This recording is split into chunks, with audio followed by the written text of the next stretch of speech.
Guys, का वार्ता? कसे आहात? सर्वम कुशलम अस्ति इति आशाम करोमि. अशी मी आशा करते की सगळे एकदम फर्स्ट क्लास असाल. आपला ट्रेजरी गार्डन्सचा व्हिडिओ आपण अपलोड केला आणि त्याला 1 वीक झाला.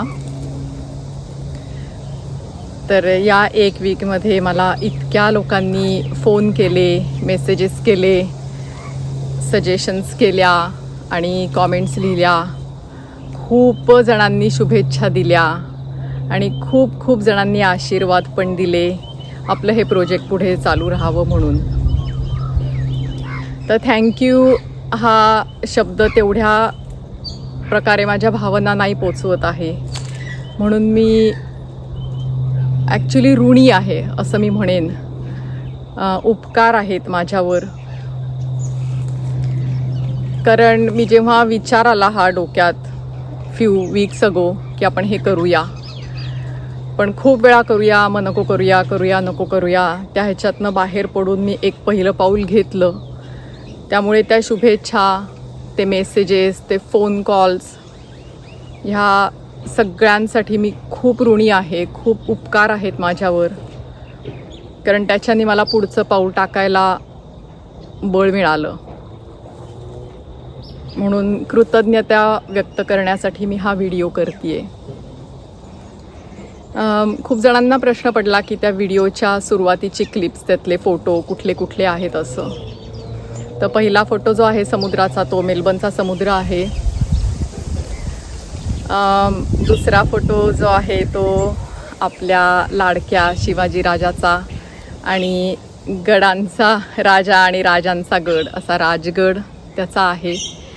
त्याच्यातच खाली गंगा मैयाचं देऊळ आहे, गंगोत्रीचं, आणि केदारनाथचं पण देऊळ आहे. तिसरी जी क्लिप आहे त्याच्यामध्ये आपली भारतीय आदिवासींची चित्रकला आहे, वारली पेंटिंग, आणि त्याच्यामध्ये त्यांच्या रोजच्या जीवनातलेच सगळं चित्र असतात. शेजारचं जे चित्र आहे त्याच्यात ते ऑस्ट्रेलियन अबॉरिजिनीज जे आहेत त्यांचं पेंटिंग आहे, आणि ते पण लोक निसर्गाच्या खूप जवळ असतात, त्यामुळे त्यांच्या चित्रकलेत सगळं निसर्गातलंच असतं.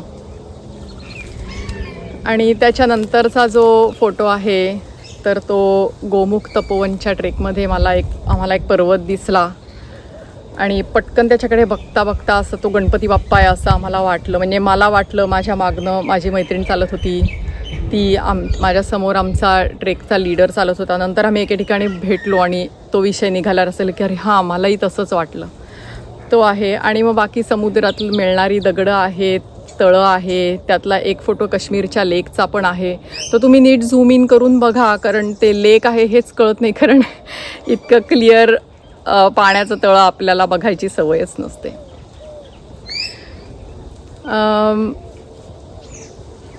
दुसरं यूट्यूब सुरू करण्याचा असा माझा विचार असा होता मागे डोक्यात माझ्या, की अशा कुठे निसर्गात मी जेव्हा जाते मला इतका आनंद मिळतो, तर तो सगळ्यांबरोबर कसा शेअर करायचा हा मला एक पडलेला प्रश्न होता. आणि तर त्यात असं झालं की आपण तो जर का सगळ्यांबरोबर शेअर करायचा असेल तर कसं त्या पोचता येईल. आणि मग असं लक्षात आलं की ठीक आहे, आपण यूट्यूबचा विचार करू. त्यामुळे रातोरात व्हिडिओ व्हायरल किंवा चमकोगिरी असं काही करण्याचा माझा उद्देश नाही आणि इच्छा तर अजिबातच नाही. कारण मी अदरवाईज पण मी इतकी आनंदात असते. हे सगळं मी आत्ता पण इथे नदीकाठी आली आहे. तुम्हाला दिसतंय का? हो, दिसते ही नदी. सूर्याचं किरण ह्याच्यावर पडून खूप रिफ्लेक्शन आलं आहे. इथे खूप झाडी आहे, पक्षी आहेत, आणि मला हे खूप आनंद देतं. पण हाच आनंद तुमच्याबरोबर शेअर करण्यासाठी म्हणून मी हा यूट्यूबचा विचार केला. आणि दुसरं मला ॲक्च्युली ह्या व्हिडिओच्या निमित्ताने अशी विनंती करायची होती की व्हिडिओ डिपेंड्स, आता मी कुठं जाते त्यामुळे असे 2-2 मिनटाचे रील्स मला नेहमी टाकता येतील असं नाही. नदीवर आल्यावर असं 2-2 तास तर सहजच भटकलं जातं.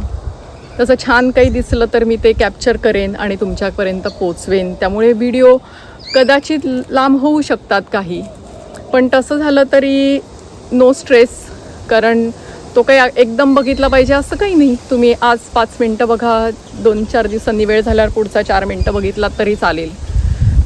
त्याच्या मागचा उद्देश हाच आहे की तो आनंद जसाचा तसा तुमच्यापर्यंत मला पोचवता येईल.